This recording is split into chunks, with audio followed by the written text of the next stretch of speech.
Assalamualaikum warahmatullahi wabarakatuh. Melalui video ini, saya akan mempresentasikan sel junction untuk memenuhi tugas kuliah biologi sel dan molekuler.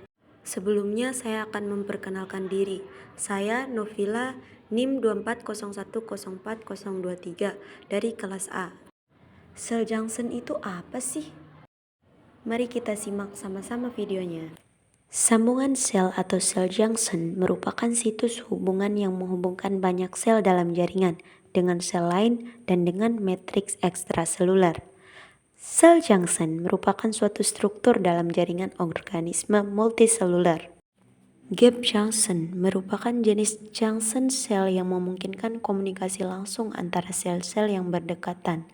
Mereka terdiri dari saluran protein khusus yang disebut connections yang membentuk struktur seperti jembatan antara sel-sel. Gap junction adalah elemen penting dalam menjaga koordinasi dan komunikasi antara sel yang diperlukan untuk menjaga tubuh yang optimal. Selanjutnya, peran gap junction dalam komunikasi sel ada 4. Yang pertama, komunikasi molekuler, yaitu pertukaran ion senyawa sekunder messengers seperti kalsium dan ATP, serta nutrisi dan molekul sinyal lainnya. Yang kedua, koordinasi seluler, yaitu untuk jaringan yang memerlukan kerjasama antar sel, seperti otot jantung dan jaringan saraf. Yang ketiga, respons seluler, yaitu pengendalian pertumbuhan dan diferensiasi sel serta penyesuaian terhadap lingkungan. 4. Kaitan dengan penyakit, yaitu penyakit jantung dan gangguan neurologis, misalnya kelainan connections menyebabkan aritmia jantung. Selanjutnya, tight junction, yaitu salah satu jenis junction sel yang berperan penting dalam menjaga integritas jaringan epitel. Junction sel ini membentuk penghalang fisik antara sel-sel epitel yang berdekatan.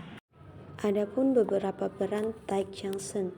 Yang pertama, fungsi penghalang fisik, yaitu mencegah aliran zat dari lumen atau bagian dari rongga tubuh ke dalam jaringan tubuh atau sebaliknya. 2. Mempertahankan selektivitas, yaitu pergerakan seperti air, ion, dan nutrisi untuk memenuhi kebutuhan tubuh.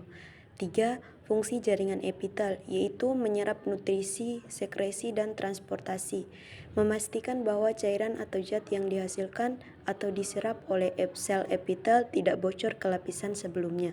4. Hubungan dengan penyakit, yaitu ketidaknormalan tight junction dapat menyebabkan gangguan integritas jaringan epitel dan kondisi patologis seperti inflamasi usus, gangguan pencernaan, dan autoimun. Berikutnya, desmosomes, yaitu junction sel yang berperan dalam menjaga kekuatan mekanik antar sel. Mereka berfungsi sebagai perekat seluler yang mengikat sel-sel bersama-sama di berbagai jaringan yang mengalami stres mekanik. Adapun beberapa peran dalam menjaga kekuatan mekanik antar sel. 1. Bertindak sebagai perekat seluler yang kuat, menghubungkan sel-sel bersama-sama terutama di jaringan yang mengalami tekanan mekanik, seperti kulit otot jantung dan epitel yang melapisi saluran pencernaan.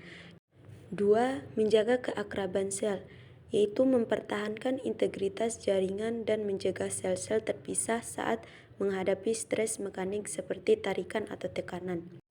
3. Kekuatan mekanik, yaitu membantu mencegah robekan atau pemisahan sel-sel saat jaringan mengalami tekanan eksternal, seperti saat otot jantung berkontraksi.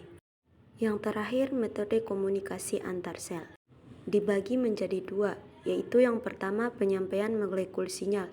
Di penyampaian molekul sinyal itu ada 4, yaitu yang pertama endoktrin, adalah sel target jauh yang menggunakan mediator Hermann. Hermann dibawa melalui pembuluh darah. 2. Parakrin, mediator lokal, yaitu mempengaruhi sel target tetangga dirusak oleh suatu enzim ekstraseluler atau dimobilisasi oleh ekstraseluler matrix. 3. Autokrin, yaitu sel responsif terhadap substansi yang dihasilkan oleh sel itu sendiri. 4. Sanaptik, yaitu penyampaian sinyal dapat dilakukan dengan cara protein dari suatu sel berikatan langsung dengan protein lain pada sel lain. Yang kedua yaitu metode komunikasi sel, dibagi menjadi 3. 1. Komunikasi langsung, 2. Komunikasi lokal, 3. Komunikasi jarak jauh.